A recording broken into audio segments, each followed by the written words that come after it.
భాగాన్ని చదువుదాం. ఆ తర్వాత మనం దేవుని వాక్యం చేత ప్రేరేపించబడిన వారిమై దేవుని యొక్క సన్నిధిలో ఆరాధనలోనికి వెళదామండి. కీర్తన గ్రంథము 116వ కీర్తన. కీర్తన గ్రంథము 116వ కీర్తన.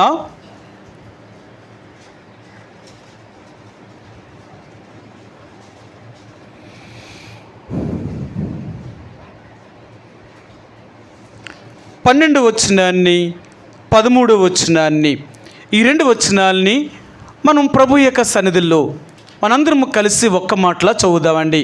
కీర్తన గ్రంథము 116వ కీర్తన 12వ వచనాన్ని 13వ వచనాన్ని ఈ రెండు వచనాల్ని మనం కలిసి ఒక్క మాటలాగా చదువుదాం. యెహోవా నాకు చేసిన ఉపకారములన్నిటికీ నేను ఆయనకేమి చెల్లించుదును? రక్షణ పాత్రను చేతపుచ్చుకొని యెహోవా నామమున ప్రార్థన చేసేదను. ఈ ఉదయకాల సమయంలో చదవబడిన లేఖన భాగాన్ని దేవుడు దీవించునుగాక. మరి గత 2023వ సంవత్సరం మొదటి నెల మొదటి దినం నుంచి ఈ చివరి నెల 12వ నెల 31వ దినము, అంటే చివరి దినం అన్నమాట. ఈ చివరి దినం వరకు దేవుడు ఈ సంవత్సరం అంతటిలో దేవుడు మనల్ని ఎంతగానో కాపాడి మనకు ఆరోగ్యాన్ని దయచేసి మన యొక్క అన్ని పరిస్థితుల్లో, అంటే మన పనుబాట్లన్నిటిలో దేవుడు మనల్ని భద్రపరిచి ఏ కీడు, ఏ అపాయము, ఏ యొక్క మరి భయము మరి మనకు రాకున్నట్లుగా దేవుడు మనల్ని ఎంతగానో ఆయన సంరక్షించి పోషించిన దాన్ని బట్టే ఈ దినాన్ని మనం దేవునికి కృతజ్ఞతాస్తుతులు చెల్లించవలసిన వారు ఉంటున్నామండి. ఎందుకంటే ఈ లోకంలో దేవుడికి ఆయన మనకు చేసిన మేలులకి ఆయనకి మనం కృతజ్ఞతాస్తుతులు మాత్రమే చెల్లించగలం. అంటే మనం దేవుడిని స్తుతించగలమే తప్ప ఇంకంతకంటే దేవుడికి ఏమిచ్చినా ఆయనకి రుణాన్ని మనం తీర్చుకోలేము. చాలాసార్లు అనుకుంటాం దేవుడు మనకు చేసిన మేలులకి మరి దేవుడికి కొన్ని మొక్కుబడులు చేసుకుంటాం. ప్రభువా, మరి నా జీవితంలో ఇలా జరిగితే నేను నీకు ఇంత డబ్బు ఇస్తాను, లేకపోతే నా జీవితంలో ఇలా జరిగితే నేను నీకు ఇది ఇస్తాను, నీకు అది ఇస్తాను అని చాలాసార్లు మానవుడు మొక్కుబడులు చేసేవాడు. ఎందుకంటే మనుషులందరూ అలాంటి తెలుసా, ఆపద మొక్కులు మొక్కేవారు కదా. ఏదైనా కష్టం వచ్చిందనుకో వెంటనే ఏం చేస్తారు, దేవుడికి వెంటనే మొక్కుతారు. ఏమని? దేవుడా, ఈ కష్టం నుంచి కానీ, ఈ బాధ నుండి కానీ, ఈ సమస్య నుంచి కానీ నన్ను విడిపించగలిగితే నేను నీకు ఏదైనా ఇస్తాను, ఇదిగో నేను ఇవ్వాలనుకుంటున్నాను, లేకపోతే ఇలా చేయాలనుకుంటున్నాను, ఇవన్నీ చేస్తాను అన్నాం. ఇవన్నీ ఎవరి తృప్తికి? మన తృప్తికి. అర్థమైందా? దేవుడికి ఏం తృప్తిపరచవండి, దేవుడికి ఏమి తృప్తిపరచు. అందుకని ఇశ్రాయేలు ప్రజలు అంటారు, ప్రభువా నువ్వు మాకు చేసిన మేలులకై లేక నువ్వు చేసిన దానికి మేము ఏమి ఇవ్వగలము నీకు అని అడుగుతున్నారు. సరే, మీకు ఆ మాట చూపిస్తాను. ఇశ్రాయేలీలు దేవుని దగ్గరికి వచ్చి వారు ఏమన్నారు అంటే, ప్రభువా ఇంతకంటే ఇంక మా దగ్గర ఏమీ లేవు, ఇవి మాత్రమే మేము కలిగి ఉన్నాం కాబట్టి వీటితోటే నీకు కృతజ్ఞతాస్తుతులు చెల్లించగలము, ఇంతకంటే మా దగ్గర ఇంకేమీ లేవు అనే విషయాన్ని ఇశ్రాయేలీలు దేవుని దగ్గరికి వచ్చి ఆ మాటను వారు జ్ఞాపకం చేస్తున్నారండి. సరే, మీకు చూపిస్తాను ఆ మాటను. ఇశ్రాయేలీలు ఆ రోజున దేవుడి దగ్గరికి వచ్చి వారు ఏమని దేవుణ్ణి వారు చెప్తున్నారు, దేవుణ్ణి ఏ రీతిగా స్తుతిస్తున్నారు అనే విషయాన్ని మీకా గ్రంథము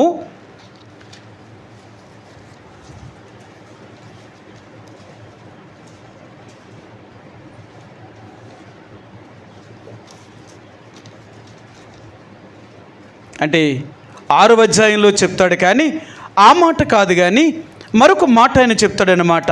ఆయన ఏం చెప్తాడంటే చాలా మంచి మాట వాడాడు ఆయన.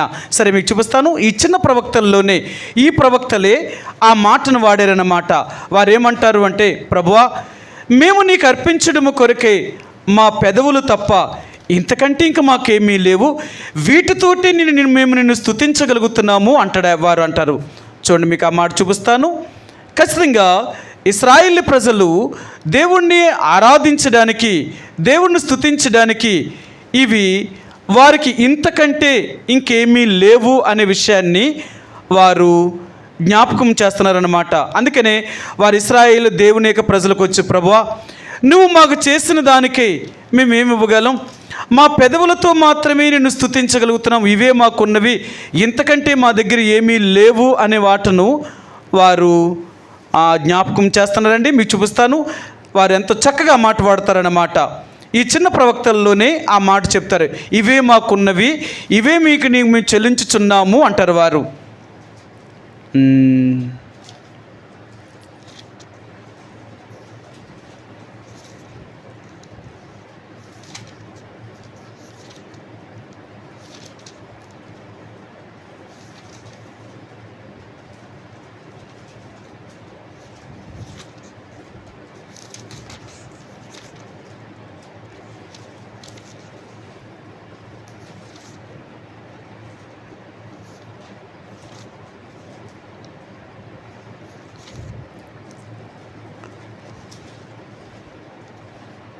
క్షమించండి, 14వ అధ్యాయం, హోషేయ గ్రంథము 14వ అధ్యాయము, హోషేయ గ్రంథము 14వ అధ్యాయము 2వ వచనమండి. హోషేయ గ్రంథము 14వ అధ్యాయము, మాటలను సిద్ధపరచుకొని యెహోవా యొద్దకు తిరుగుడి, మీరు ఆయనతో చెప్పవలసింది ఏమనగా, మా పాపములన్నిటినీ పరిహరింపుము, ఎడ్లకు బదులుగా నీకు మా పెదవులను నర్పించుచున్నాము, నీవు అంగీకరింపదగినవి అవే మాకున్నవి. చూసారా, దేవుడు అంగీకరింపగలిగినవట ఏమున్నాయట వాళ్ళకి, ఇంకేమీ లేవంటారా? వాళ్ళు ఏం చెప్తున్నారు చూడండి, నీకు అర్పించడానికి ఇక మా దగ్గర ఇంకేమీ లేవు, మా దగ్గర ఏమున్నాయంటే ఒక పెదవులు మాత్రమే మా దగ్గర ఉన్నాయి, ఇంకేమీ లేవు మా దగ్గర అన్నారు. వాళ్ళు ఏమి లేని వాళ్ళు అంటారా? వాళ్ళకి తెలుసు. ఏం తెలుసో తెలుసా, దేవుడికి లోక సంబంధమైనవి ఏవిచ్చినా ఆయనకి తృప్తి ఉండదు.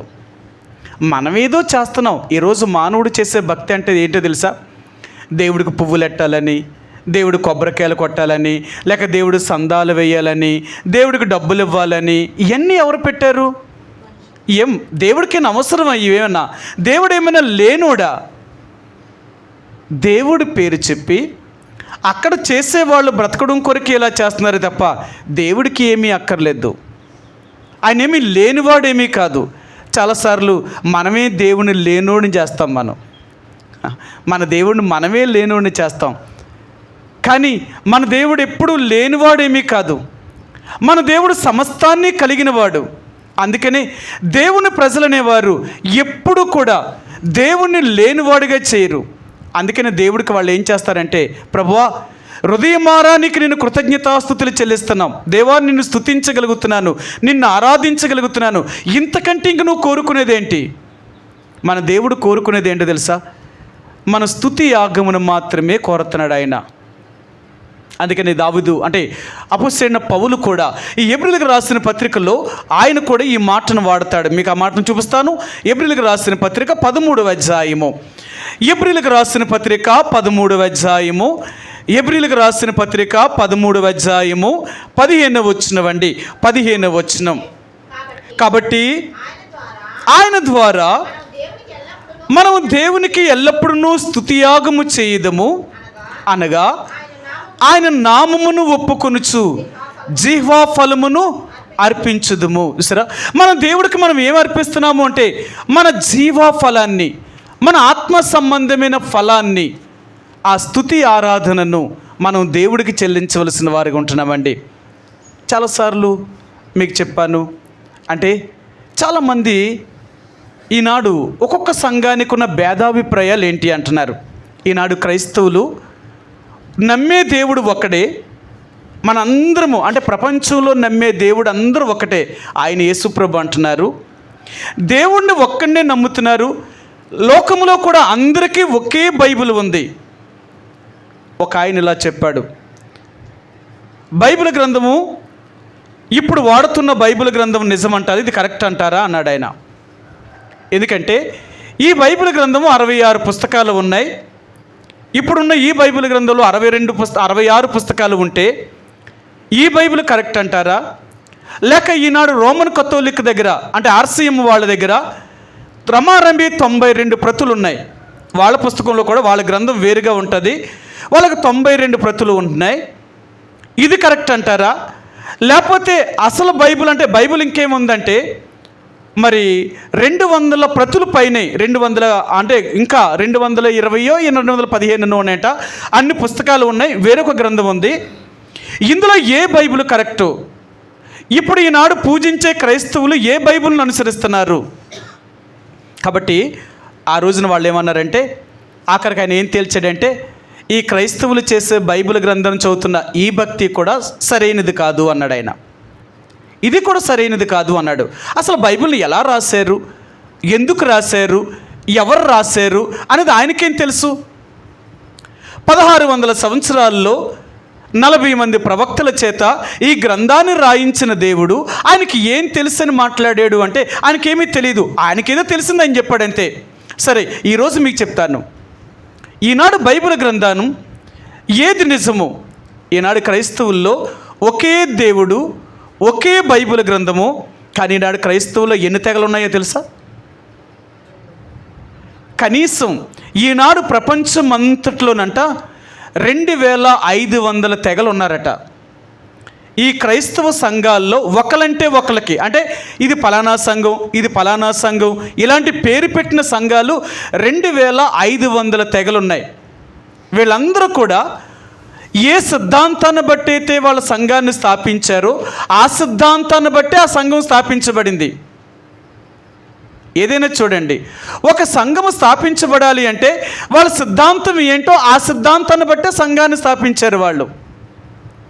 సరే, ఇప్పుడు వీళ్ళందరూ కూడా ఒకే బైబిల్ని చదువుతున్నారు, ఒకే దేవుడిని నమ్ముతున్నారు. కానీ వీళ్ళు ఎందుకు ఇన్ని శాఖోపశాఖలుగా విభజించబడ్డారు? విభజించబడ్డానికి గల కారణం ఏంటి? ఎవరు విభజించారు? దేవుడా? ఇన్ని సంఘాల్ని ఎవరు విభజించారు? ఒకవేళ దేవుడు అంటే, దేవుడు అంటున్నాడు, నేను ఒకే ఒక సంఘాన్ని కట్టాను, ఆ సంఘము జీవము కలిగింది అన్నాడు ఆయన. మరి ఈనాడు బైబిల్ గ్రంథంలో ఒకే సంఘం ఉన్నప్పుడు ఈ భూమి మీద 2500 సంఘాలు ఎలాగ స్థాపించారు? అంటే ఎవరు మనసులో ఏది కలిగితే దాన్ని బట్టి వారు సంఘాలను నిర్మించడం ప్రారంభించారు. ఈనాడు సంఘాలన్నీ ఎలా స్థాపించబడ్డాయి అంటే, ఎవరికి డబ్బుందో, డబ్బున్న వాళ్ళందరూ వాళ్ళు ఏదైతే చెయ్యాలనుకుంటున్నారో దాన్ని స్థాపించగలుగుతున్నారు. ఈరోజు క్రైస్తవ అంటే సేవ అనేది ఒక వ్యాపారంగా మార్చబడింది. అంటే మీకు ఒక మాట చెప్తాను. ఒకప్పుడు వ్యాపారం ఎవరు చేసేవారంటే, ఎవరు చేతివృత్తిని బట్టి వాళ్ళే వ్యాపారం చేసేవారు. అంతేనా? ఇప్పుడు కంసాలవాడు ఉన్నాడు అనుకోండి, కంసాలవాడు బంగారం పని చేసేవాడు.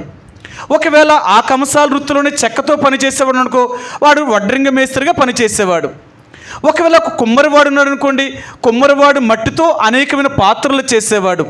ఇలాగ మనం చూసుకుంటూ వెళ్తే ఎవరు వృత్తికి తగినట్లుగా వారు పని చేసేవారు. కానీ ఈరోజు కుల వృత్తులు లేవు. ఎందుకు లేవు? కుల వృత్తులు ఎందుకు లేవు?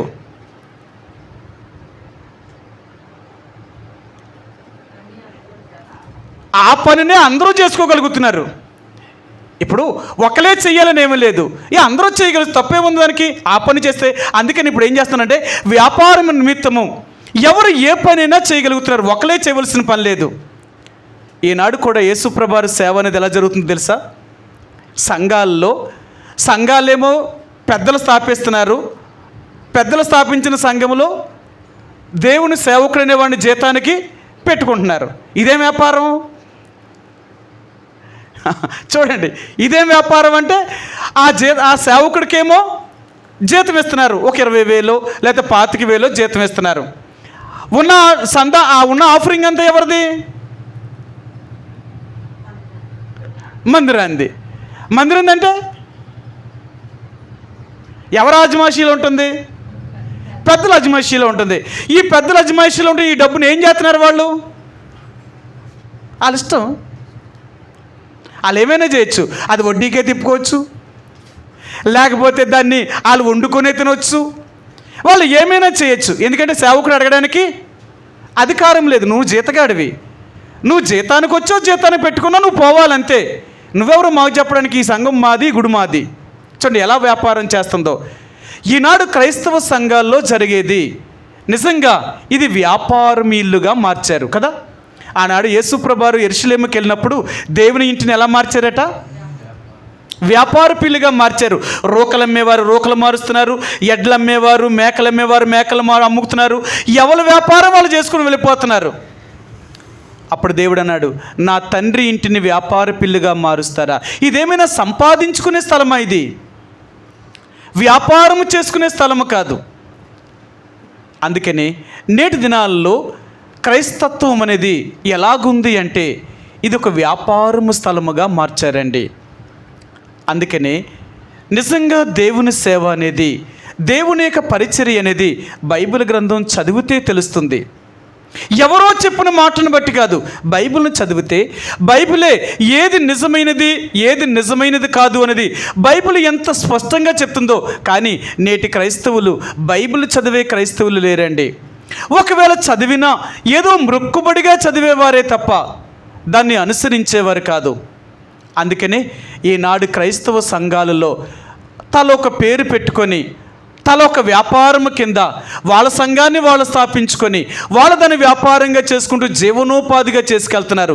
దేవుని సేవ అనేది ఇది జీవనోపాధి కాదు, ఇది బ్రతుకుదేరువు కాదు.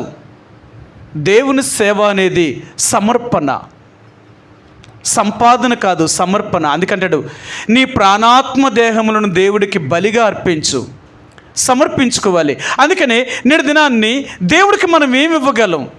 ఏమిస్తే దేవుడిని సంతోషపెట్టగలం? దేవుడికి ఏమిచ్చినా సంతోషం లేదు. కానీ ఆ దేవుడు సంతోషించాలి అంటే ఆయన హృదయమారా స్తుతించగలిగితే చేస్తే చాలు.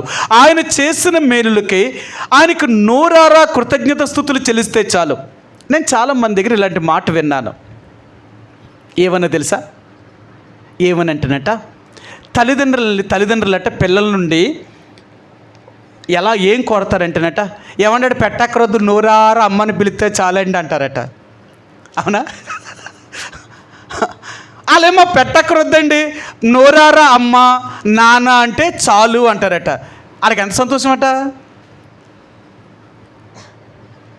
పెట్టకపోతేనే పిలిస్తేనే సంతోషం అంటారా? వాళ్ళు ఏం కోరుకుంటున్నారు వాళ్ళ దగ్గర నుంచి? ఆ నోటు మాట అయినా చెప్పండి రా బాబు, మీరు మీ ఆస్తులు మాకేం పక్కరొద్దు, మీది మాకేమీ పెట్టక్కరొద్దు. ఆ నోటి మాటతో మేము పలానా వారి పిల్లలమండి, లేదా మా అమ్మ మా నాన్న అని మీరు చెప్పుకోగలిగితే ఇదైనా మాకు గర్వకారణమే, అలాగైనా చెప్పుకోండి అంటారు. కానీ మనం అలా కూడా చెప్పుకోవడానికి ఇష్టపడతా లేదు ఈరోజు. అదే దేవుడు అంటున్నాడు, నేను మిమ్మల్ని ఆశించింది ఏంటో తెలుసా? నేను ఒకటి ఆశించాను, నోరారా మీరు నన్ను స్తుతించాలి అని, ఆరాధించాలి అని. మానవుని దేవుడు ఎందుకు సృష్టించాడంట? మీ అందరికీ తెలుసు కదా. యెషయా గ్రంథము 43వ అధ్యాయము, యెషయా గ్రంథము 43వ అధ్యాయము 21 వచ్చినవండి. 43:21 43:21 నా నిమిత్తము నేను నిర్మించిన జనులు నా స్తోత్రమును ప్రచురము చెయ్యుదురు. అదండి, ఇంతే. నేను నిర్మించిన నా జనులు నాకేం చెయ్యాలి అంటే నా స్తోత్రమును ప్రచురించగలిగితే చాలు. నన్ను స్తుతించగలిగి, నన్ను ఆరాధించగలిగి, నన్ను ఇతరులకు చూపించగలిగితే ఇంతకంటే నాకు కోరింది ఇంకేమీ లేదు అంటున్నాడు ఆయన. కాబట్టి ఈ ఉదయకాల సమయంలో ప్రభువుని ఆరాధించే ముందుగా ఆ దేవాతి దేవుణ్ణి మనం ఆరాధించాలి అంటే మన జీవితంలో దేవుడు ఆ గొప్ప కార్యాన్ని చేసి ఉండాలా. అందుకని అందరూ దేవుణ్ణి ఆరాధించలేరండి. మీకు ఎన్నోసార్లు చెప్పాను, ఈనాడు అనేక సంఘాల్లో ఆరాధన అంటే ఏంటంటే వాళ్ళు పాటలు పాడతారు. ఎంతసేపు అయినా పాటలు పాడతారు. పాటలు పాడి ఏదో ఆ పాస్టర్ గారు చెప్పిన 4 మాటలు వినేసి వెళ్ళిపోతారు. ఇది కాదు, పాటలు పాడడమే దేవుణ్ణి స్తుతించడం కాదు. వ్యక్తిగతంగా నీ జీవితంలో దేవుడు నీకేం చేశాడో దానికి నువ్వు దేవునికి కృతజ్ఞతాస్తుతులు చెల్లించాలా. మన దేవుడు నీకెవరైనా ఒకవేళ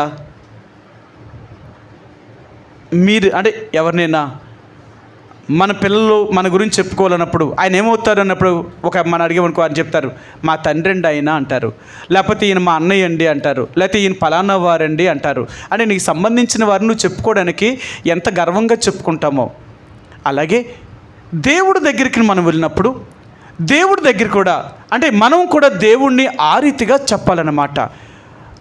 నా దేవుడు ఎలాంటి వాడండి, నేను నమ్మిన దేవుడు ఈయన, ఆయన నా జీవితాన్ని మార్చినవాడు, నా బ్రతుకును మార్చినవాడు, ఫలానా ఇదిగో నేను ఈ స్థితిలో ఉండే నన్ను ఇలా మార్చాడు దేవుడు.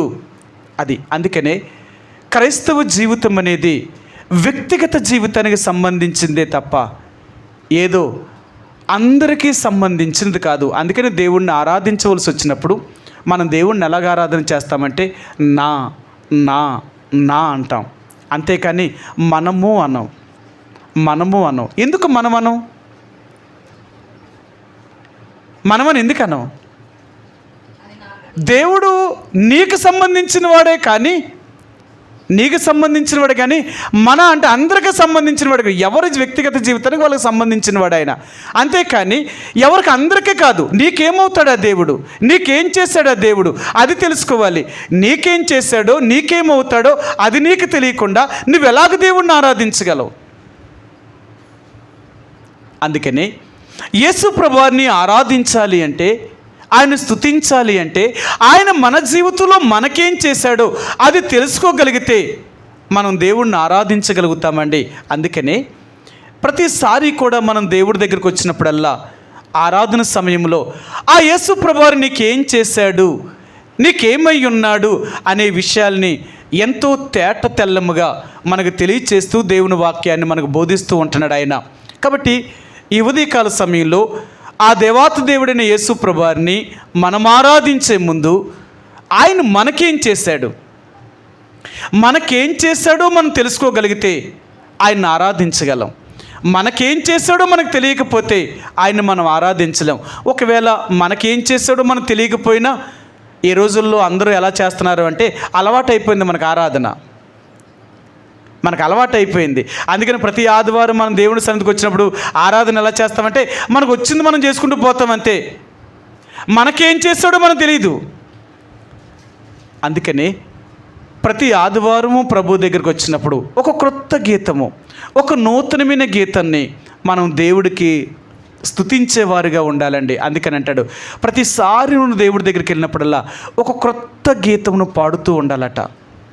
నువ్వెంతగా క్రొత్త గీతాన్ని పాడుతూ ఉంటావో ఆ దేవుడు అంత సంతోషించగలుగుతూ ఉంటాడట. ఈ రోజులో చూడండి, మనం అందరం ఏదో క్రొత్తదనాన్ని కోరుకుంటూనే ఉంటున్నాం. ప్రతిరోజు కూడా తినే తిండిలో కానీ, కట్టే బట్టలో కానీ, ఉండే నివాసములో కానీ ఏదో ఒకటి క్రొత్తది కావాలా. అందుకని దారెండిపోయే ప్రతిదాన్ని ఆపుతాం మనం. దారెండిపోయే ప్రతి వాటిని ఆపి ఇదేదో చాలా బాగుంది, ఇది కొనుక్కుంటే బాగుంటుంది ఇంట్లో పెడదాం, ఇది కొనుక్కుంటే బాగుంటుంది ఇంట్లో పెడతాం, ఇలా అన్నీ మనకు కనిపించింది దాన్నల్లా తీసుకొచ్చి ఇంట్లో పెడుతున్నాం మనం. ఎందుకు? కొత్తదే. మన ఇంట్లో చూడగానే ఏదో క్రొత్తది కనపడాలా. ఈ లోకంలో అన్నిటినీ క్రొత్తవి కోరుకుంటున్నావు కదా, అలాగే దేవుడు కూడాట మన జీవితంలో కూడా ఒక క్రొత్తది కోరుకుంటున్నాడట. నువ్వు నన్ను ఆరాధించేటప్పుడు నేను నీకు చేసిన మేలులకే ఒక నూతనమైన రీతిగా ఒక క్రొత్త గీతాన్ని నా కొరకు నువ్వు పాడాలా. అందుకని ప్రతి ఆదివారం ప్రభు దగ్గరికి వచ్చినప్పుడు ఒక క్రొత్త మాట, ఒక క్రొత్త మా ప్రధాన్ని, ప్రభువా నా జీవితానికి ఇలాంటి వాడవు నువ్వు, నా జీవితానికి ఇలాగ దొరికేవు నువ్వు, నన్ను ఇంతగా కాపాడేవు అని దేవుడు ఏదైతే వాక్యంతో మనకు మాట్లాడుతున్నాడో ఆ వాక్యంతో మనం దేవుణ్ణి ఆరాధించేవారుగా ఉంటున్నామండి. సరే, ఈ ఉదయకాల సమయంలో మనకు దేవుడికి ఇవ్వాల్సింది ఏంటి అంటే మన జీవ ఫలాన్ని మనం దేవుని హృదయమారా స్తుతించాలి, హృదయమారా దేవుణ్ణి ఆరాధించాలి. అదే ఆయన కోరుతున్నాడు. ఆయన ఇంత నుండి మన నుండి ఆ దేవుడు ఇంకేమీ కొరత లేదు. ఒకవేళ నువ్వేదైనా నీకు కలిగింది నువ్వు ఇచ్చావు అంటే అది అక్కడ నీకు దేవుని సేవను చేస్తున్న ఆ దేవుని దైవజనుడు తింటాడేమో కానీ ఆ దేవుడికేమీ అక్కర్లేదు. ఎందుకంటే దేవుడు అంటాడు, నాకు ఏదైనా కావాలి అంటే 1000 కొండల మీద ఉన్నాయి పశువాదులు, దేన్నైనా నేను చంపుకు తినగలను. ఒకవేళ నాకు బంగారమే, వెండే, మరి వజ్రాలే కావాలనుకుంటే భూమి నాది. భూమి కింద వాటి నుంచి మీరు ఎలా తీసుకుంటున్నారో నేను కూడా వాటిని అలా తీసుకోగలను. ఇవన్నీ నావే కదా. భూమియు దాని సంపూర్ణతయు నావి, సమస్తము నాదైనప్పుడు నాకేం తక్కువ? అయితే నీ నుండి కోరేది ఏంటి అంటే నువ్వు నన్ను హృదయమారా ఆరాధించాలని, హృదయమారా నన్ను స్తుతించాలని. ఇంతే నేను కోరుతున్నాను, ఇంతకంటే నేను నిండు కోరిందేమీ లేదు అంటున్నాడు ఆయన. కాబట్టి ఈ ఉదయకాల సమయంలో యేసు ప్రభువారిని మనం ఆరాధించే ముందుగా ఆ దేవాతి దేవుడు నా జీవితంలో చేసిన మేలులకై ఆయనకి మనం కృతజ్ఞతాస్తుతులు చెల్లిస్తామండి. సరే, ఈరోజు దేవుడు మన జీవితంలో ఏం చేశాడో కొన్ని విషయాలు మనం జ్ఞాపకం చేసుకుందాం. కీర్తన గ్రంథము 116వ కీర్తన 116వ కీర్తన 12 వచ్చినవండి. 116:12. యెహోవా నాకు చేసిన ఉపకారములకు నేను ఆయనకేమి చెల్లించదును? రక్షణ పాత్రను చేతపుచ్చుకొని యెహోవా నామమున ప్రార్థన చేసేదను. ఆలోచించారా? ఇప్పుడు దావీదు ఈ 116వ కీర్తన ఆయన రచించినప్పుడు ఈ కీర్తనాకారుడు ఆయన ఏం మాట్లాడుతున్నాడు అంటే ఆయన ఈ మాట చెప్తున్నాడు. ఆయన ఏం చెప్తున్నాడంటే యెహోవా నాకు చేసిన ఉపకారములన్నిటికీ, యెహోవా నాకు చేసిన ఉపకారములన్నిటికీ ఆయన ఉపకారం చేశాడట. ఏంటి ఆయన చేసే ఉపకారము తెలియాలా? ఈ రోజుల్లో మానవులు కూడా ఉపకారం చేస్తున్నారు.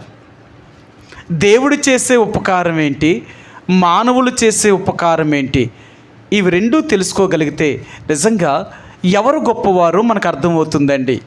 ఎవరు గొప్పవాడో మనకు అర్థమవుతుంది. ఆయన చేసిన ఉపకారాన్ని కానీ మనం తెలుసుకోకపోతే ఆయన్ని ఎలాగ ఆరాధించగలం? అందుకని అంటాడు యెహోవా అందరికీ ఉపకారట కదా.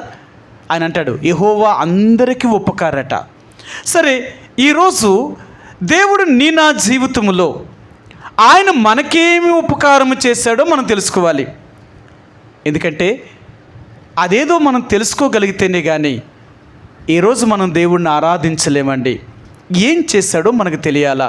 సరే, ఈరోజు దేవుడు మనలో ప్రశ్న అడుగుతున్నాడు. ఆయన ఒకవేళ దేవుడే మనల్ని అడుగుతున్నాడు, నేను నీకేం ఉపకారం చేశానంటావు అని అడగచ్చు. మనం ఏం చెప్తాం? నీకు నేను ఏంటి ఉపకారం చేశాను? నేను నీకు చేసిన ఉపకారం ఏంటి? దేవుడు మనకేం ఉపకారం చేశాడంటారు? మన ఆత్మ నశించిపోకుండా దాన్ని రక్షించాడు. ఇంకా మన ప్రాణాన్ని కాపాడాడు. ఇంకా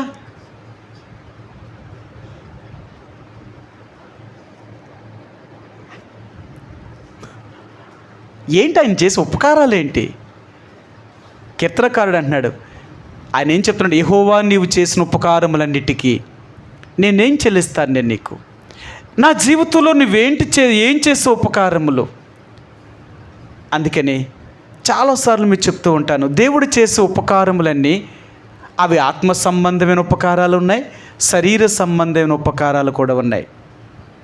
ఆయన ఎప్పుడు కూడా అపకారము చేసేవాడు కాదు, ఉపకారము చేసే దేవుడు. మన దేవుడు ఎప్పుడు కూడా అపకారి కాడు, ఉపకారే. నీకు ఎప్పుడు ప్రయోజనకరమైన సంగతులు, ప్రయోజనకరమైన కార్యములే చేస్తాడు తప్ప నీకు ప్రయోజనం లేని వాటి గురించి ఆయన ఎప్పుడు కూడా నీకు చెయ్యాలనుకోడు ఆయన. అందుకనే బైబిల్ గ్రంథంలో మనం చాలాసార్లు చదువుతూ ఉంటాం ఈ మాటను. సరే, మీకు ఆ మాట చూపిస్తాను. ఇర్మియా గ్రంథము 29వ అధ్యాయము, ఇర్మియా గ్రంథము 29వ అధ్యాయము 11వ వచనమండి. 29 మన బాగా పరిచయమైన మాట. 29:11. నేను మిమ్మల్ని గూర్చి ఉద్దేశించిన సంగతులను నేను ఎరుగుదును, రాబో కాలమునందు మీకు నిరీక్షణ కలిగినట్లుగా అవి సమాధానకరమైన ఉద్దేశములే కానీ హానికరమైనవి కావు. చూసారా?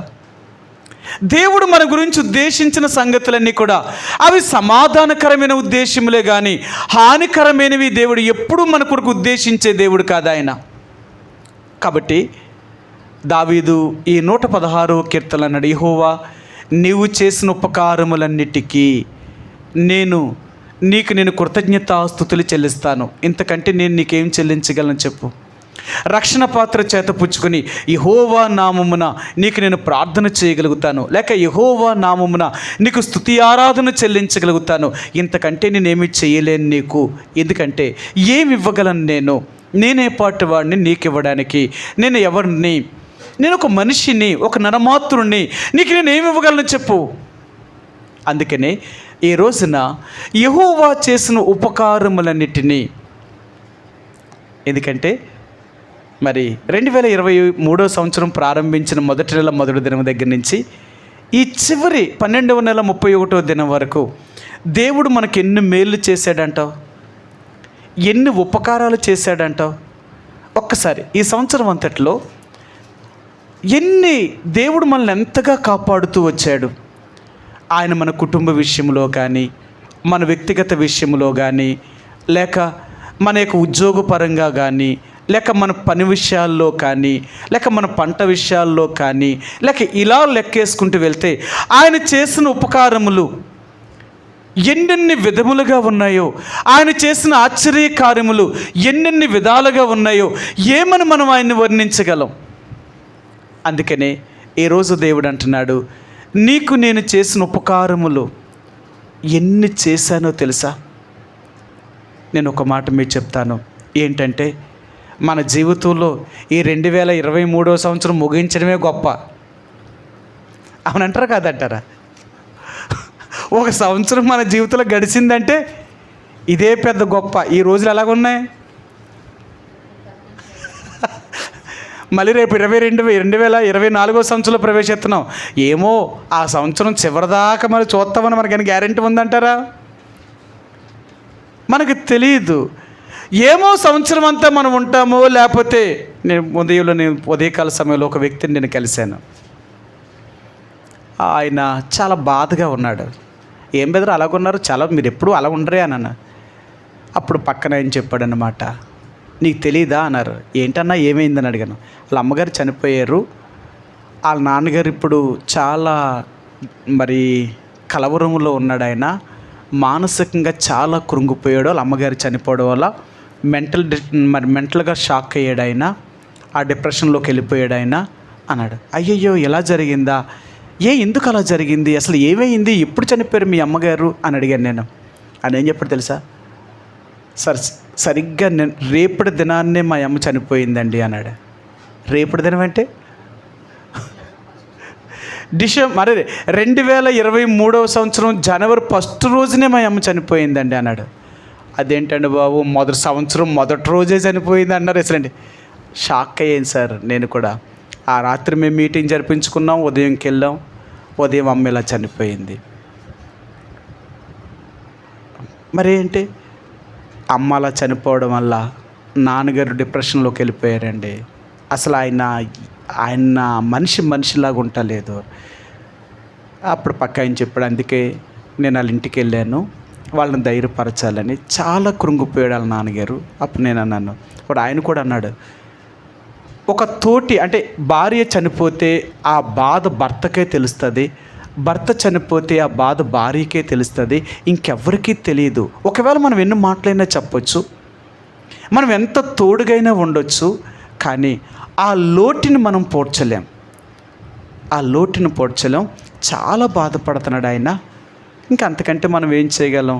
ఆ మాటలు మాత్రమే చెప్పగలిగాను, ఇంతకంటే నేనేం చెప్పలేకపోయాను అన్న. నిజమే కదా. చూడండి, మొదటి రోజే ప్రారంభించిన సంవత్సరం మొదటి రోజునే చనిపోయారు అంటే అసలు ఎంత బాధ. సంవత్సరం ఇంకా ముగించిన ప్రారంభంలోనే. అందుకని అంటాను, మన జీవితం ఏమి గ్యారంటీ ఏమీ లేదండి. 2023 సంవత్సరం మన జీవితంలో గడిచింది అంటేనే, మనం ముగించాము అంటేనే నిజంగా దేవుడు మనల్ని ఎంత కాపాడాడో తెలుసా.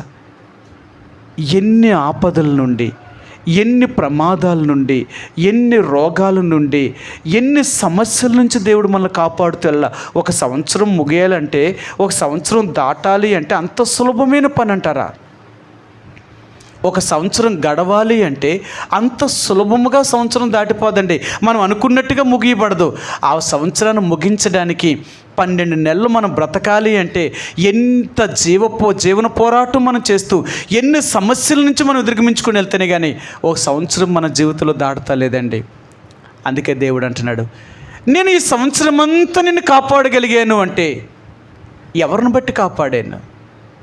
దేవుడు అంటాడు, మనల్ని బట్టి అయితే దేవుడు మనల్ని కాపాడకూడదు. అవునంటారా? మనం ఎలాంటి వాళ్ళమి? మనల్ని ఎవరిని నమ్మకూడదు. మనల్ని అర్థమైందా? మనిషి అనే వాళ్ళని ఎవరు నమ్మకూడదు. అలాంటోడు మనిషి. అందుకనే దావీదు అంటాడు, సరే మీకు ఇక్కడే చూపిస్తాను. 116వ కీర్తనలో ఈయన అంటాడు, ఈయన కూడా ఇలాగ అనుకున్నాడట, మనిషి అనేవాడిని ఎవరిని నమ్మకూడదు అనుకున్నాడట ఈయన. 116వ కీర్తన గ్రంథము 116వ కీర్తన 11 వచ్చినవండి. 116:11 నేను తొందరపడిన వాడినై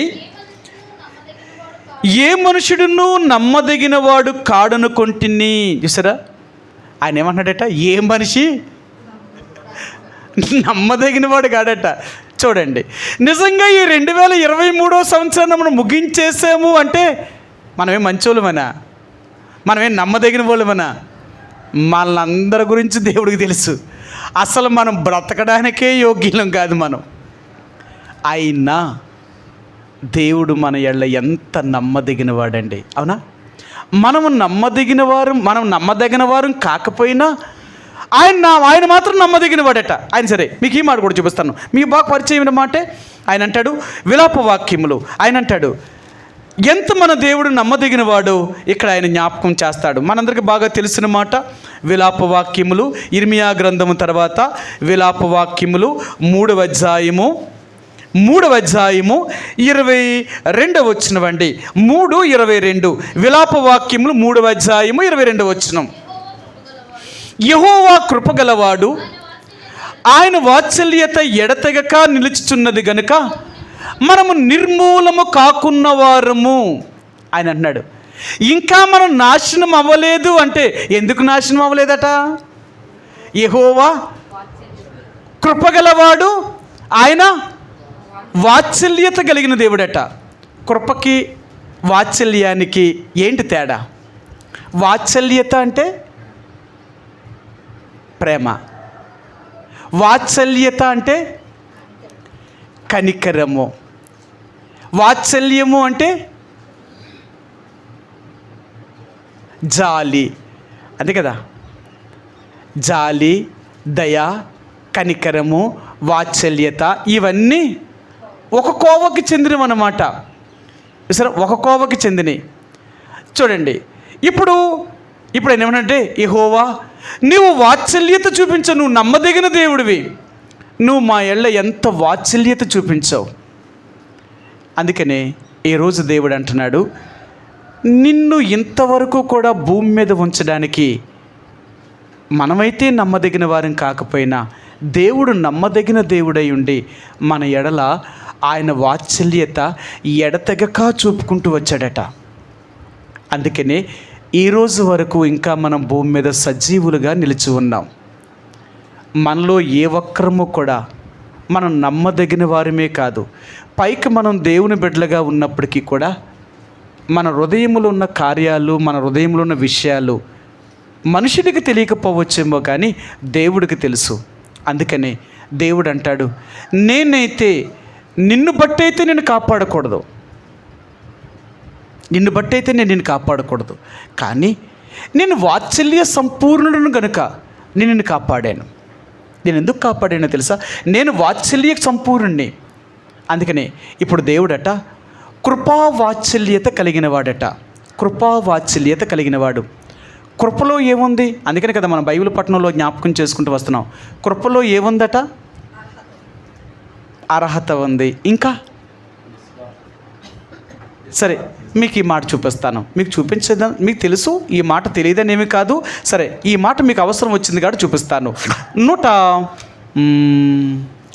130వ కీర్తన గ్రంథము 130వ కీర్తన 130వ అధ్యాయము 7వ వచనమండి. 137 ఇశ్రాయేలు యెహోవా మీద ఆశ పెట్టుకొనుము, యెహోవా యొద్ద కృప దొరుకును. సరే, ఆయన యొద్ద సంపూర్ణ విమోచన దొరుకును. యెహోవా యొద్ద ఏం దొరుకుతుందట? కృప దొరుకుతుందంట. అంటే ఈ కృప దొరకడం వల్లట మానవుడి యొక్క పాపములకు క్షమాపణ కలుగుతుందట. అందుకని అంటాడు ఆయన, ఏమంటాడు అంటే, యెహోవా దగ్గర కృప ఎందుకు దొరుకుతుందంటే దేవుడు కృప కలిగిన వాడట. సరే, ఈ మాట కూడా చూపిస్తాను. 86వ కీర్తన గ్రంథము 86వ కీర్తన 5 వచ్చినవండి. 86:5. ప్రభువా, నీవు దయాళుడవు, క్షమించుటకు సిద్ధమైన మనసు గలవాడవు, నీకు మొరపెట్టు వారి అందరి ఎడల కృపాతిశయము గలవాడవు. సవా ఆయన అంటున్నాడు, ప్రభువా నువ్వు క్షమించుటకు సిద్ధమైన మనసు కలిగిన దేవుడట. అందుకనే ఈ సంవత్సరం అంతట్లో దేవుడు మనల్ని ఎంత క్షమించాడో తెలుసా? ఒకవేళ దేవుడే కానీ మనం క్షమించకపోయి ఉంటే మనం చేసిన పాపాలకి తప్పక మనం శిక్ష అనుభవించవలసిన వారమే. ఒకవేళ దేవుడు శిక్ష అనుభవించుంటే ఎలాగనుగుతాం మనం? ఒకవేళ దేవుడు శిక్షే కానీ వచ్చుంటే మనం ఎలా ఉండేవారన్నమాట? ఏ హాస్పిటల్లోనో, ఏ మంచం మీదో, లేదా ఎక్కడో ఉండాలా. అవునా? సరే, ఇది నా మాట కాదండి, బైబిల్లో నుంచే చూపిస్తాను. దేవుడు శిక్ష, ఒకవేళ కానీ దేవుడే కానీ మనకు శిక్ష విధించి ఉంటే, మనం చేసిన తప్పులకి కానీ శిక్ష విధించుంటే మనం ఏమవ్వాలి అనే విషయాన్ని ఒక మాట దైవజనుడు జ్ఞాపకం చేస్తున్నాడు. మీకు చూపిస్తాను. యోబు గ్రంథము 33వ అధ్యాయము. యోబు గ్రంథము 33వ అధ్యాయము. యోబు గ్రంథము 33వ అధ్యాయము 16, 17, 18 వచనాలు, ఈ 3 వచనాలు కలిసి ఉన్నాయండి. నరులు గర్విష్ఠులు కాకుండా చేయనట్లు, తాము తలచిన కార్యము వారు మానుకొని చేయనట్లు, గోతికి పోకుండా వారిని కాపాడినట్లు, కత్తి వలన నశింపకుండా వారి ప్రాణమును తప్పించినట్లు ఆయన చెవులను తెరవజేయును, వారి కొరకు ఉపదేశమును సిద్ధపరచును. వ్యాధి చేత మంచము ఎక్కుట వలనను, ఒకని ఎముకలలో ఎడతగిన నొప్పులు కలుగుట వలనను వాడు శిక్షణము నొందును. ఒకవేళ మనమే కానీ శిక్షణ నొందుంటే, శిక్షించబడి ఉంటే ఇప్పుడు ఎక్కడ ఉండాలి మనం? మంచం మీద ఉండాలి, లేదా గోతులోకైనా పోవాలా? ఆ 2 చెప్తున్నాడు కదా, రెండు చెప్పాడు. మంచానికైనా పోవాలి, మనకి పాతాల్లోకైనా పోవాలి. అంతకంటే నేను చేసేది ఏమి లేదు. కానీ దేవుడు నన్ను శిక్షించలేదు. దేవుడు నన్ను శిక్షించక ఆయనను రక్షించాడు. అందుకనే దేవుడు అంటున్నాడు, ఈరోజు నువ్వు 2023వ సంవత్సరం ప్రారంభించిన దగ్గర నుంచి ఈ ముగించేంతవరకు ఈ సంవత్సరం అంతా నేను నిన్నెంత కాపాడానో చూడు. నా కాపుదలే కానీ లేకపోయి ఉంటే, నేనే కానీ నీకు తోడుగా లేకపోయి ఉంటే, నేనే కానీ నీకు శిక్షించి ఉంటే, ఈ రోజు వరకు నువ్వు భూమి మీద ఉండే వ్యక్తి అంటావా? అందుకని దేవుడు అంటున్నాడు, నేను చేసిన ఉపకారం ఏంటో తెలుసా? నువ్వు భూమి మీద ఉండడమే నీకు పెద్ద ఉపకారం. ఇంకా నిన్ను దేవుడు భూమి మీద బ్రతికిస్తూ ఉన్నాడు. నువ్వు ఇంకా భూమి మీద సజీవుడిగా ఉండడమే దేవుడు నీకు చూపిన ఉపకారం. మనం అనుకుంటాం, ఏంటి నాకు దేవుడు చేసింది అంటాం. ఏమిస్తే చాలంటాడు మనిషి. ఒకవేళ నువ్వు అడిగిందే దేవుడు ఇచ్చాడు అనుకో, నీకు అడిగింది దేవుడు ఇస్తే నిజంగా నువ్వు సరిపెట్టుకుంటావా? ఎక్కడ సరిపెట్టుకుంటాడండి మనిషి? ఎంతైనా సరే మనిషికి ఆశకు అంతు లేదట కదా. ఎంతైనా జలగలాగా ఇమ్ము అని అడుగుతూనే ఉంటాడట మనిషి. ఒక జలగట గేదెని కానీ మనిషిని కానీ పట్టిద్ది అనుకున్నట, అది తాగుతానే ఉంటుందట, లాగుతూనే ఉంటుందట. నేను చాలు అందట. అది మనం కూడా అలాంటి వాళ్ళమంట. ఎంతైనా సరే తీసుకునే వాళ్ళమే తప్ప చాలు అనే మాట అనలేని వారమంట. చూడండి, అందుకనే దేవుడు అంటున్నాడు, నేను ఎంత వాత్సల్యత కలిగిన దేవుణ్ణి, ఎంత కృప కలిగిన వాడిని అంటే, నా కృప ఇంకా నీ మీద ఉన్నది కాబట్టి ఇంకా నువ్వు నిర్మూలము కాకుండా ఉన్నావు. నువ్వు భూమి మీద ఇంకా నువ్వు సజీవుడిగా బ్రతకగలుగుతున్నావు అంటే అది నా దయ. అందుకనే దేవుడు అంటాడు, ఈ రోజు వరకు మనం దేవుడు దయ వల్ల మాత్రమే బ్రతుకుతున్నాం. అంతే తప్ప మన శక్తి, మన బలము, మన తెలివితేటలు, ఈ లోకంలో మనం కలిగి ఉన్న దాన్ని బట్టి మనం బ్రతకలేదండి. అందుకని అంటాడు, ఈరోజు వరకు మనం భూమి మీద సజీవులుగా ఉన్నాము అంటే అది నిజంగా దేవుడి దయ. అందుకనే అపోస్తలుడైన పౌలు అంటాడు, ప్రభువా నేనేమై ఉన్నానో అది నీ కృప వల్ల మాత్రమే అయ్యున్నాను. సరే, నేనేమై ఉన్నానో అది నీ కృప వల్ల మాత్రమే అయ్యున్నాను, అంతే తప్ప నాలోనే కలిగిన దాన్ని బట్టి దేన్ని బట్టి కాదు అంటున్నాడు ఆయన. ఈ రోజున దేవుడు నిన్ను నన్ను ఈ రోజు వరకు ఆయన భూమి మీద ఉంచి మనల్ని కాపాడి అన్ని రకాలుగా సంరక్షించడమే దేవుడు మనకి పెద్ద ఉపకారం చేశాడు. మనకేంటి ఉపకారం అంటే, ఇంతకంటే ఉపకారం ఏంటండి? నేను ఒక సంగతి చెప్తాను మీకు. ఒక వ్యక్తి యాక్సిడెంట్లో పడిపోయాడు. ఇంకో వ్యక్తి వెళ్తూ చూశాడు. వెంటనే నేను ఏం చేశాడంటే, ఒక ఆటో వెళ్తూ ఉంటే ఆటోని ఆపి ఈ వ్యక్తిని ఎక్కించుకొని హాస్పిటల్ తీసుకెళ్ళి వెంటనే అడ్మిట్ చేశాడు. తర్వాత సంగతి ఏమైనా ముందు ప్రాణం ముఖ్యం, తీసుకెళ్ళి అడ్మిట్ చేశాడు. సరే, అడ్మిట్ చేసిన తర్వాత ఆ మనిషికి మళ్ళీ స్పృహ వచ్చి కోలుకున్న తర్వాత ఈ తీసుకెళ్ళిన వ్యక్తి అన్నాడు, అయ్యా మీకు యాక్సిడెంట్ అయింది, మీరు పడిపోయారు, నేను ఇక్కడ తీసుకొచ్చి మిమ్మల్ని హాస్పిటల్ అడ్మిట్ చేశాను, ఇంతకంటే ఇంక నేనేం మీకు చేయలేను, ఇంతకంటే ఇంక నేనేం మీకు చేయలేను, నేను చేయగలిగింది మీకు చేశాను, ఇంతకంటే నేను చేయలేను అన్నాడు. ఇప్పుడు అవతల వ్యక్తి ఏమంటాడు, ఏంటండి నా ప్రాణాన్ని మీరు కాపాడారు, ఒకవేళ అక్కడే కానీ నన్ను వదిలేసి ఉంటే ఈ పాటికి నేను చచ్చిపోయేవాడిని, మీరు నన్ను అక్కడి నుంచి తీసుకొచ్చి ఇక్కడ నన్ను హాస్పిటల్ అడ్మిట్ చేసి నా ప్రాణాన్ని ఇంతకంటే ఇంక మీరు నాకు ఏమివ్వాలి చెప్పండి? మీరు నాకు ఇంత చేయడమే ఎక్కువ, ఇంతకంటే ఇంక మీరు నాకేం చేయక్కరొద్దు, ఇదే మీరు నాకు చేశారు సార్, ఇంతకంటే సాయం ఇంక నాకేం కావాలి అంటాడు. అంటాడా? లేదు సార్, ఈ హాస్పిటల్ బిల్లు కూడా మీరే కట్టండి అంటాడా? అప్పుడు అలాగంటాడు, ఏం చెప్పుంటాడు? తీసుకొచ్చినాడు, ఇలాంటి దుర్మార్గుడు అయితే అక్కడే వదిలేసిపోతుంటాడు నిన్ను అనుకుంటాడు. చూడండి, ఇప్పుడు తీసుకొచ్చి నేను బతికించడమే గొప్ప అని కూడా బిల్లు కూడా అన్నీ కట్టబడి ఆడెక్కడ కడతాడు. అందుకే దేవుడు అంటున్నాడు, నేను నీకేం చేశానో తెలుసా?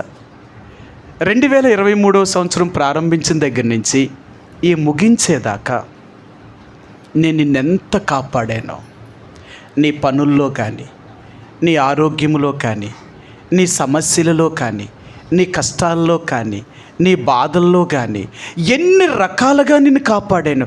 నేను చేసిన ఉపకారం ఏంటని అడిగితే నేనేం చెప్తాను? ఎన్ని ఉపకారాలు చేశాను, ఈ ఉపకారాలను చేశానా చేయలేదా అనడానికి నిదర్శనం ఏంటో తెలుసా? నిదర్శనం ఏంటి? నువ్వు ఉన్నావు ఇంకా భూమి మీద, నువ్వు ఇంకా భూమి మీద బ్రతుకుండడమే దానికి నిదర్శనం, ఇంకేం అక్కర్లేదు ఇంకా. కనుక మనమేమంటాం? ఏడు తండ్రి 2023వ సంవత్సరం ప్రారంభించి ముగించాను, ఏటి నాకు ఏం కలిగిందని ముగించాను, నాకు ఏటి లాభం అంటే దేవుడు ఏమంటాడు? నిన్ను బతికించడమే గొప్ప అంటే ఇంకా నువ్వేం అడుగుతున్నావు? ఇంకా నీకేదో చేయలేదా? ఇంకా నేను నీకేదో ఇవ్వలేదా? నేను చేసింది ఏంటో తెలుసా? ఎన్ని కష్టాలు, ఎన్ని అపాయాలు, ఎన్ని ప్రమాదాలు, ఎన్ని సమస్యల నుంచి నీ ప్రాణాన్ని కాపాడాను. ఏమండి, ప్రాణానికి ఎన్ని బాధలు ఉన్నాయి తెలుసా? నేను ఒక ఇంటికి వెళ్ళాను. ఒకరింటికి వెళ్తే ఆయన అంటున్నాడు అనమాట, ఆయన ఏమన్నాడు తెలుసా? నా ప్రాణం విసుకుపోయింది అన్న అన్నాడు. ఏడు మీద అప్పుడే విసుకుపోయింది అంటారు, ఏటి బాబు ఇంకా పోలు చాలా అన్నాడు. ఏటన్నా బాబు, నా ఒక్క పేరెంట్ కోసమే ఇంత యాతన పడుతున్నాను నేను అన్నాడు. మరి ఎవరి కోసం? నా భార్య, నా పిల్లలు, ఆ పేరెంట్లన్నీ ఎవరి మీద ఆధారపడి ఉన్నాయి? ఒక్క ప్రాణానికి ఎన్ని ప్రాణాలు ఉన్నాయి చూడు వెనకాల. అర్థమైందా? నీ ప్రాణం ఒకటే కావచ్చు, నీలో నుంచి వచ్చినవి ఉన్నాయి కదా, మరి వీటినన్నిటిని నువ్వు చూసుకోవాలి, బాధ్యత నీది ఇది. చూడండి, ఒక్క ప్రాణానికేనా? అందుకంటాడు దావీదు అంటాడు, ప్రభువా నా ప్రాణ బాధలు ఎన్ని ఉన్నాయో తెలుసా? ఎన్ని బాధలు ఉన్నాయోనంట. సరే మీకు ఆ మాట చూపిస్తాను. కీర్తన దావీదు యొక్క జీవితంలోనంట ఇతనికి ప్రాణబాధలు ఉన్నాయంట. ఈ ప్రాణబాధల్లో నుంచి ఇతని దేవుడు అతన్ని విడిపించమని అంటున్నాడు. ఆయన కీర్తన 31వ అధ్యాయంలో అందండి, 31వ అధ్యాయము కీర్తన 31:7 వచ్చినవండి. 31:7 నీవు నా బాధను దృష్టించి ఉన్నావు, నా ప్రాణ బాధలను నీవు కనిపెట్టి ఉన్నావు. చూసారా? అందుకనే మీకు ఒకసారి బైబిల్ పట్టణంలో చెప్పాను మీకు, శ్రమలంటే శ్రమలు వేరు బాధలు వేరట కదా. శ్రమలు వేరు, ఎలా వేరంటాం వీటిని? శ్రమలేంటి బాధలేంటి? శ్రమట, శ్రమేమో శరీరానికి వస్తుందట, బాధలు దేనికి ఉన్నాయంట? బాధ ఎప్పుడు కూడా బ్రతుకు మీద అంటే మన బ్రతుకు మీద ఉంటుందట. అందుకంటాడు దెబ్బ అయినా మర్చిపోవచ్చు కానీ మాట ఎక్కడ తగులుతుందట? వెళ్ళి మనసుకు తగులుతుంది. వెళ్ళి అర్థమైందా? మాట మనసుకు తగిలింది అనుకో, ఆ బాధని మర్చిపోలేం. మనసును బాధ పెట్టిన బాధను మర్చిపోలేం. ఒంటిని దెబ్బ అయితే మర్చిపోతాం, ఈ రోజు ఉంటుంది, రేపు ఉంటుంది, ఎల్లుండితో పోతుంది కదా. కానీ మనసు మీద తగిలింది మాత్రం మర్చిపోం. ఇప్పుడు దావీదు అంటున్నాడు, నా ప్రాణ బాధలు. అర్థమైందా? దావీదు తన జీవితంలో ఏం చేశాడు అంటే, దేవుడు తన ప్రాణ బాధలన్నిటిలో నుండి దేవుడు అతన్ని కాపాడాడు. అందుకని అంటాడు, నేను నీకు ఉపకారం చేశాను అంటే దేనికి ఉపకారం చేశాను నేను?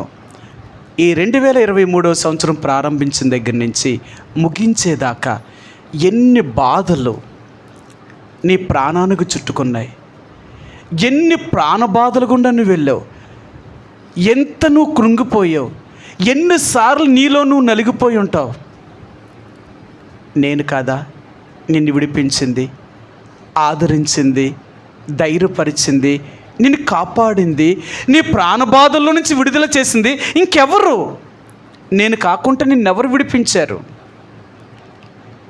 అందుకే దేవుడు అంటాడు, దావీదు అంటున్నాడు, ప్రభువా నీవు నాకు చేసిన ఉపకారములు ఎలా మర్చిపోతాను చెప్పు, ఏవని మర్చిపోతాను చెప్పు? ఒకటా రెండా?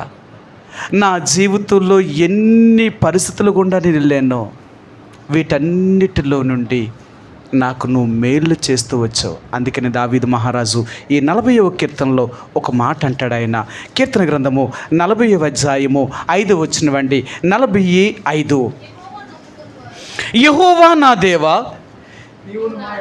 నీవు మా ఎడల జరిగించిన ఆశ్చర్య క్రియలను, మా ఎడల నీకున్న తలంపులను బహు విస్తారములు, వాటిని వివరించి చెప్పేదని అనుకుంటున్నా, అవి లెక్కకు మించి ఉన్నవి, నీకు సాటి అయిన వాడు ఒకడునూ లేడు అని అంటున్నాడు. ప్రభువా నువ్వు మా ఎడల జరిగించిన ఆశ్చర్యమైన క్రియలు ఎన్నున్నాయి, వాటిని వివరించి చెప్పేదని అనుకుంటున్నా, అవి లెక్కకు విస్తరించి ఉన్నాయి. నా జీవితంలో నువ్వు చేసిన మేలులు లేక నువ్వు నా జీవితంలో చేసిన ఉపకారాలు ఎన్ని చేసావు. అందుకనే ఈ రోజున మరలా దేవుడు అంటున్నాడు, ఈ 2023వ సంవత్సరం చివరి నెల చివరి రోజున, ఇంకా కొన్ని గంటల్లో మనం ఈ రోజున ఈ సంవత్సరాన్ని ముగించబోయే ముందుగా దేవుడు మనతో మాట్లాడేది ఏంటో తెలుసా? నేను నీకు చేసిన ఉపకారములు నీ జ్ఞాపకం ఉన్నాయా? ఈ సంవత్సరం అంతట్లో నేను నిన్నెంత కాపాడానో, ఎంత నీకు తోడుగా ఉన్నానో, ఎంత నిన్ను భద్రపరిచి ఎన్ని రకాలుగా నిన్ను సంరక్షించానో. దేవుడు అంటున్నాడు, నేను నీకు చేసిన మేలు ఏదైనా తక్కువ ఉందంటావా? నేను ఒకసారి మీకు చెప్పాను, ఒక దేవుని సేవకుడిని ఒకరోజు ఒక పెద్ద సేవకుడు అడిగాడట, తన మీద సంఘస్థులు నేరం మోపారన్నమాట. నేరం మోపితే ఆ పైన పెద్ద సేవకుడు ఆ స్థలానికి వచ్చి ఆ సమస్యను పరిష్కరించడానికి ఆ రోజుండి వారు చెప్పారట, ఏమయ్యా నీ మీద సంఘస్థులు ఇలా నేరారోపణ మోపారు, ఎందుకు నువ్వు అలా చేసావు అని సేవకుడిని అడిగాడట. అప్పుడు ఆ సేవకుడు అన్నాడట, అన్నా వీళ్ళు నా మీద నేరం మోపితే ఆ నేరం మీరు నాకు రుజువు, అంటే ఆ నేరం మీరు నేను చేశాను అనుకొని ఈరోజు మీరు నన్ను ప్రశ్నించుతున్నారు. మీరు కరెక్టే, తప్పులేదు, ఎందుకంటే మీరు పెద్దవాళ్ళు కాబట్టి నన్ను సరిచేసే అధికారం మీకుంది కాబట్టి మీరు ప్రశ్నిస్తున్నారు. నేను ఒక మాట అడుగుతాను, నన్ను ప్రశ్నించే ముందు నేను అడిగిన మాటకు సమాధానం చెప్పమనండి వాళ్ళని అనడం. అంటే నన్ను ఏ విషయంలో వారు తప్పు పట్టారు, తప్పు పట్టే అంత అధికారం వాళ్ళకి ఎక్కడదే అని అడిగాడు ఆయన. సేవకుడు అడిగాడు. విశ్వాసులు వీళ్ళు, నన్ను తప్పు పట్టేంత అవసరత వాళ్ళకేమొచ్చింది? వాళ్ళు నన్ను ఏ విషయంలో తప్పు పట్టారు, ఎందుకు నన్ను తప్పు పట్టాలి వాళ్ళు? సరే, వాళ్ళు తప్పు పట్టారని చెప్తున్నారు కదా, సరే నేను ఒక మాట చెప్తాను వాళ్ళకి. ఈ విశ్వాసుల్లో ఎవరైనా వీళ్ళు సంపాదించిన ఉద్యోగంలో నుంచి వీళ్ళ దశమ భాగాలు ఎవరైనా వేస్తున్నారని అడుగు అని అడిగాడట.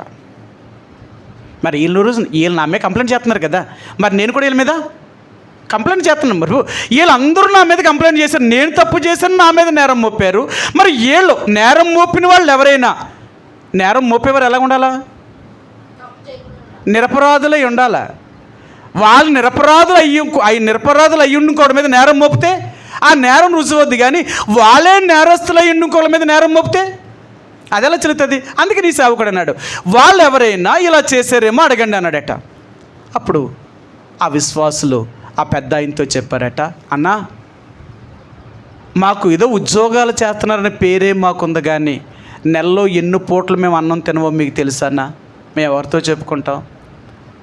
ఎన్ని కష్టాలు ఉన్నాయో తెలుసా? ఏదో మేము ఉద్యోగం చేస్తున్నామన్న పేరే తప్ప నిజంగా నెలలో 4-5 రోజులు మాకు అన్నమే ఉండదన్నా అన్నారట వాళ్ళు విశ్వాసులు. అప్పుడు ఆ పెద్ద సేవకుడు చాలా బాధపడ్డాడట. అయ్యో, మీకు నెలలో 4-5 రోజులే మీకు మీ పిల్లలు భోజనం లేకుండా ఉంటున్నారా? ఎందుకన్నా కష్టాల్లో ఉంటున్నారంటే మాకున్న సమస్యలు అలాగున్నాయన్నా అని చెప్పారట. సరే, అప్పుడు సేవకుని పిలిచారట. ఏమయ్యా, వాళ్ళ ఆఫరింగ్ వేయలేదు, వాళ్ళ సందా వేయలేదని ప్రశ్నించేవే తప్ప వాళ్ళు తిన్నారా తినలేదని ఎప్పుడైనా నువ్వు ఆలోచించావా? ఎప్పుడైనా వాళ్ళ గురించి నువ్వు ఆలోచించావా? ఒక సేవకుడు అయ్యుండి వాళ్ళని ఇయ్యలేదు అని నువ్వు అడుగుతున్నావే తప్ప వాళ్ళు తిన్నారా తినలేదని ఏ రోజైనా నువ్వు చూసావా, నువ్వు అడిగావా? సరే, నిన్ను ప్రశ్న అడుగుతున్నాను నేనన్నా. పెద్ద సేవకుడు ఈ సేవకుడిని అడిగాడట. ఏం చెప్తున్నాడు? ఏమని అడిగాడంటే, నువ్వు దేవుని సేవకుని దేవుడు సేవకు పిలిచాడు కదా, నువ్వు సేవలో వచ్చిన దగ్గర నుంచి ఈ రోజు వరకు, ఇప్పుడు వరకు ఏ రోజైనా దేవుడు నీకు ఆహారం లేకుండా చేసిన రోజు ఉందా అని అడిగాడట. వాళ్ళ విశ్వాసులు నెలలో 4-5 రోజులు వారికి ఆహారం లేకుండా వాళ్ళ పిల్లలతో వాళ్ళే పస్తుంటూ ఉంటే, నువ్వు దేవుని సేవకుడు అంటున్నావు కదా, నువ్వు వచ్చిన దగ్గర నుంచి ఇప్పుడు దాకా నువ్వు సేవలో ఒక్కరోజైనా నువ్వు ఆకలితో ఉన్నావా అని అడిగాడట. ఈ సేవకుడు తలదించుకున్నాడట. అన్నాడట, అన్నా నేను ఏ ఒక్కరోజు కూడా నేను ఆకలితో లేను, దేవుడు నన్ను పోషించాడు. చూసావా, నీ దేవుడు నీ ఏళ్ళ ఎంత నమ్మకస్తుడో. వాళ్ళెవరో ఇవ్వలేదు, వీళ్ళెవరో ఇవ్వలేదు అనుకుంటున్నావు, కానీ ఏ రోజు నీ దేవుడు నిన్ను ఆకలిగొననివ్వలేదు. చూసావా, ఇదయ్యా తను నమ్మిన తన ప్రజల్ని, తను నమ్మిన తన దేవుణ్ణి ఆయన ఎప్పుడు వదిలిపెట్టడు. ఆయన తను నమ్మిన ప్రజల్ని దేవుడు ఎప్పుడు వదిలిపెట్టడు. ఆయన నీకు వాళ్ళకి తేడా ఏంటో చూసావా? అప్పుడు ఈ సేవకుడు అన్నా, నన్ను తప్పే, నన్ను క్షమించండి, వాళ్ళు ఎలాగున్నారు అని ఏ రోజు నాకు ఒక్క మాట కూడా వాళ్ళు చెప్పలేదు, వాళ్ళు ఇన్ని కష్టాల్లో ఉన్నారని నాకు తెలియదన్నా, నన్ను క్షమించండి. ఆ రోజు నుంచి ఆ విశ్వాసులు ఎంత ప్రేమించాడో అంటే ఆ సేవకుడు. ఆలోచించు, ఈ 2023వ సంవత్సరం ప్రారంభించిన దగ్గర నుంచి ఈ రోజు వరకు నీకు కానీ నీ కుటుంబానికి కానీ ఏ రోజైనా ఒక్కరోజు లేకుండా చేశాడంటావా? నువ్వు పస్తున్నావంటావా? ఒక్కరోజైనా నువ్వు ఆకలిగొని ఉన్నావంటావా? ఎంతమంది ఆకలిగొని ఉన్నాడంటారు, ఎంతమంది తిండికి లేక అల్లాడిపోయి ఉంటారు, ఎంతమంది ఎన్ని కష్టాల్లో ఉన్నారు. కానీ దేవుడు నీకు నాకు మాత్రం ఏ రోజు మన ఇంటికి కరువు రానివ్వలేదు. వచ్చిందంటారా? ఒక్కసారి ఆలోచించండి. ఈ 2023వ సంవత్సరం ప్రారంభించిన దగ్గర నుంచి ఈ 2023వ సంవత్సరం చివరి నెల చివరి రోజు వరకు, ఈ రోజు వరకు నీకు కానీ నీ కుటుంబానికి కానీ దేవుడు లేదన్న రోజు ఒక్క పూటైనా నీకు ఉందంటావా? దేవుడు ఏమన్నాడు తెలుసా? మీరు అనేకమైన పిచ్చుకుల కంటే శ్రేష్ఠులు. మీరు నాకు ఎంత శ్రేష్టమైన వారో తెలుసా? నన్ను ఏ రోజునైతే మీరు నమ్ముకున్నారో ఆ రోజు నుంచి ఏ రోజు కూడా నేను మిమ్మల్ని ఆకలి కొననివ్వకుండా కాపాడాను మిమ్మల్ని. ఆలోచించు. ఈ 2023వ సంవత్సరంలో ప్రారంభించిన దగ్గర నుంచి ఈ రోజు వరకు నీ ప్రాణ బాధల నుంచి విడిపించడమే కాదు, నీ పోషణ విషయంలో, నీ శరీరానికి కావలసిన ఆహార విషయంలో దేవుడు నిన్నెంత పోషించాడో తెలుసా? నీకు కానీ నీ కుటుంబానికి కానీ ఒక్కరోజు కూడా లేదు అనే మాట చెప్పకున్నట్లుగా పోషించాడు దేవుడు. ఎంత గొప్పడు అంటారు. మీరు అనొచ్చు, ఉంటే ఎందుకు లేకుండా ఉంటుంది అనొచ్చు. మన ఇంట్లో అన్నీ ఉంటే మనం వండుకొని తినమా? మీరు అంటారు, అసలు ఉన్నవాడే తింట తెలుసా మీకు? నేను ఒక కొట్టుగాకి వెళ్ళాను, 3 అయిపోయింది, ఆయన ఇంకా కొట్టులోనే కూర్చున్నాడు. సరే భోజనం చేస్తారని, ఇంకా ఎప్పుడైనా బాబు భోజనం ఇంకా అవ్వలేదని బాబు, అలా వస్తానేమన్నారు కడతానేమన్నాను. ఎప్పుడు చేస్తారండి భోజనం అంటే? ఈ కొట్టి వ్యాపారం అంటే ఇలాగే ఎడుతుంది సార్. సరే టయానికి తిండి ఉండదు, టయానికి నిద్ర ఉండదు, ఇంతే మా బతుకత్త.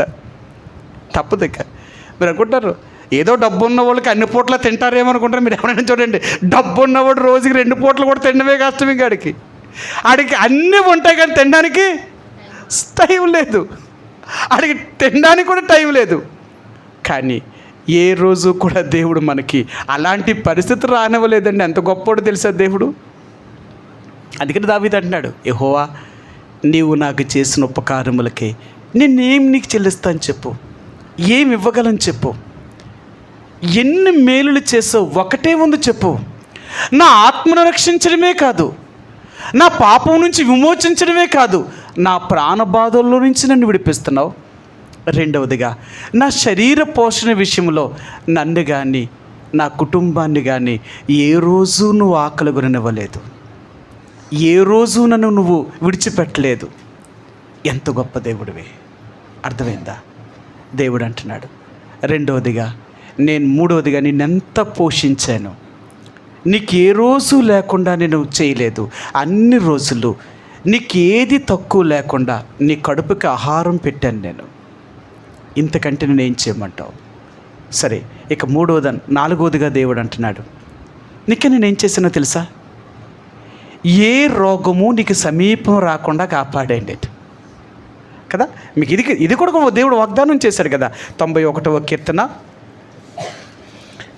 గ్రంథము 91వ కీర్తన గ్రంథము 91వ అధ్యాయము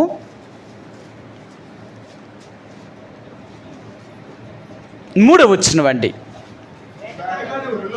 వేటకాని ఊరిలో నుండి ఆయన నిన్ను విడిపించును, నాశనకరమైన తెగులు రాకుండా నిన్ను రక్షించును. సరే, 4వదిగా దేవుడు అంటున్నాడు, నాశనకరమైన తెగులు నీకు రాకుండా దేవుడు కాపాడాడు. నిజంగా ఈరోజు వరకు మనం ఆరోగ్యంగా తిరగగలుగుతున్నాము అంటే దేవుడు దయండి. మీరు అనొచ్చు, నాకేం పెద్ద వయసు అండి అని అనొచ్చు మీరు.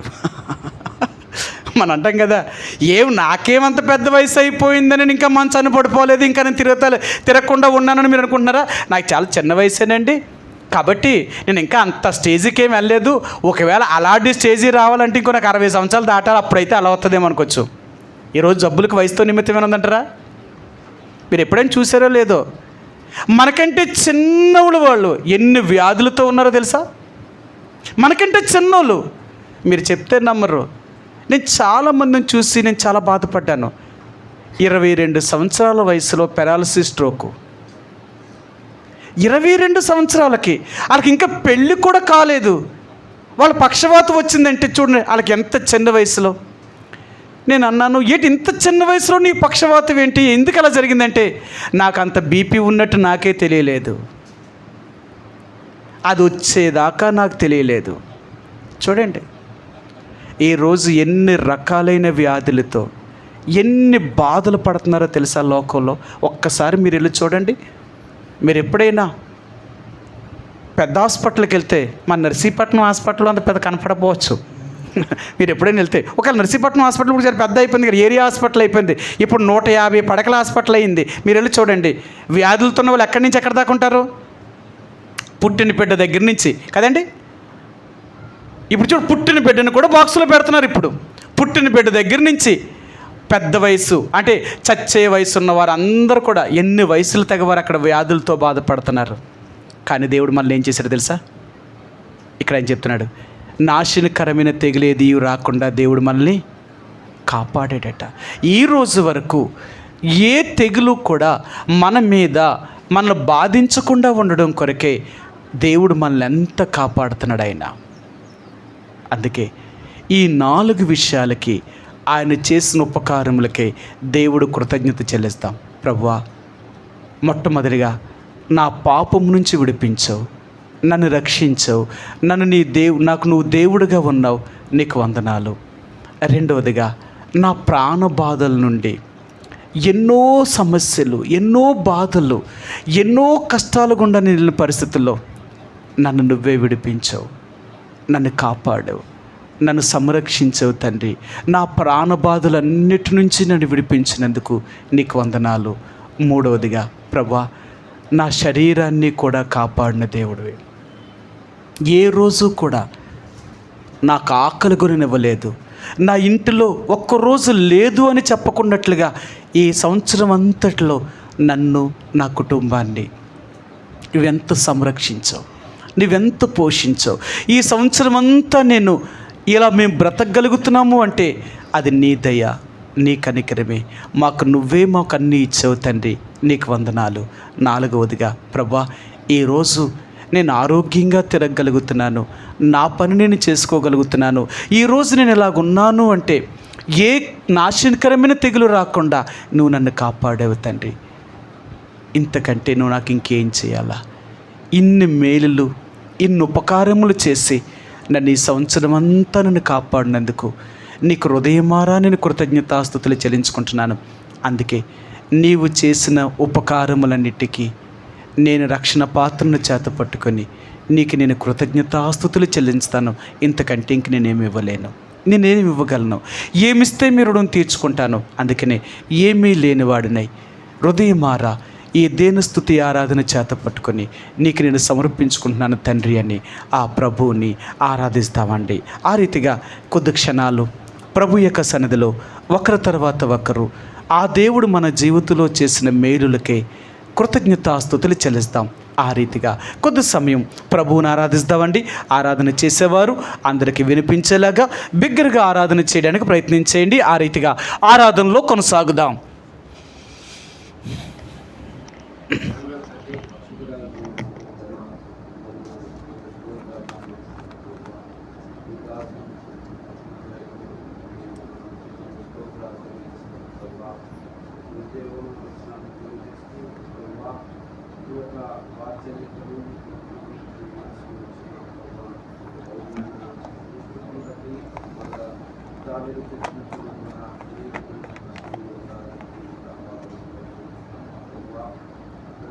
అన్ని పరిస్థితుల్లో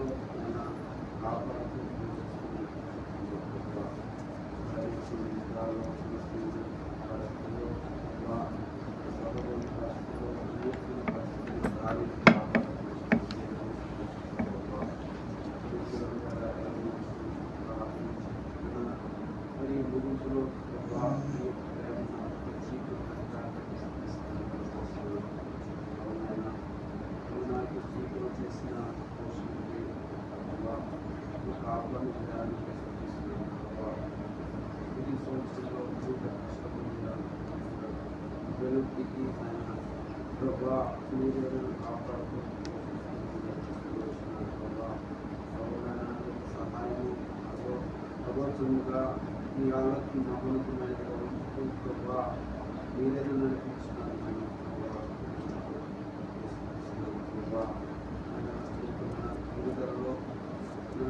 నన్ను కూడా బలపరిచి దేవుడు అనేకమైన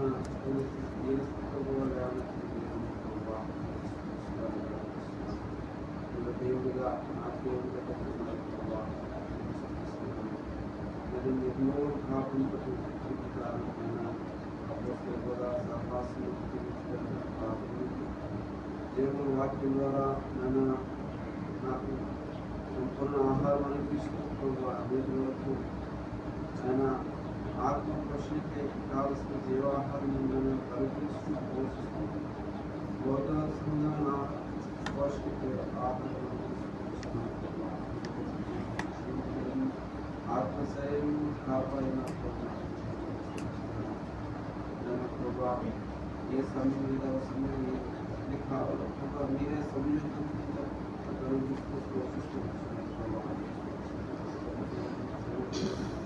ప్రభా నమ్మదైన దేవుడుగా ప్రభా నేడు ఇలా నేడు రేపు ఏకాదమ దేవుడుగా నా పోషకుడుగా ప్రభా నాకు ఒక్కసారిగా నాయన ప్రభా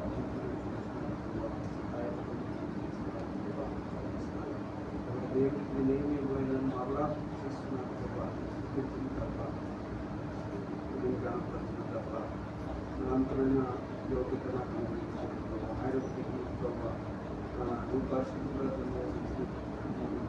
పరిశుద్ధ ప్రజలను స్థుతించుకునే భాగ్యంలో స్థుతిస్తూ కనపరుస్తూ నీకేమేమైనా వారికి దేవస్థానాలు చేస్తున్నాం సమర్పించుకున్నాను తండ్రి. ఆమేన్.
ఆమేన్.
ఆమేన్.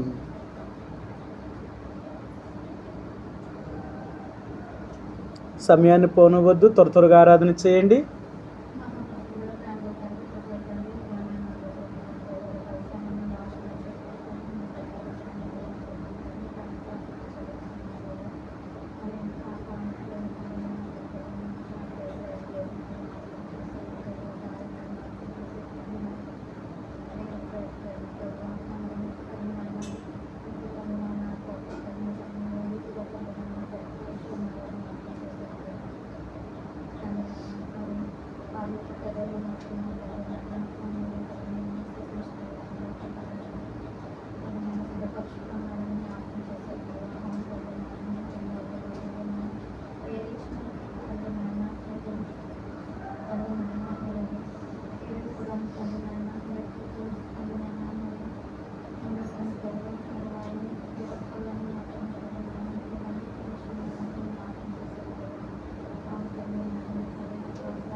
ఆమేన్.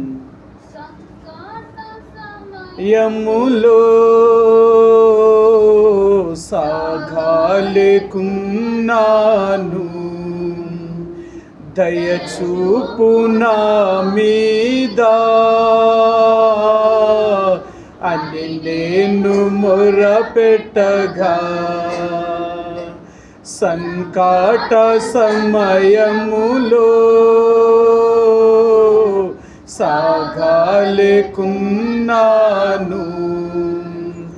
దయచూపు నా మీద అని నేను మొరపెట్టగా, వింటినంటివి నా మొరకు ముందే తోడనుండునంటివి, వింటినంటివి నా మొరకు ముందే తోడనుండునంటివి.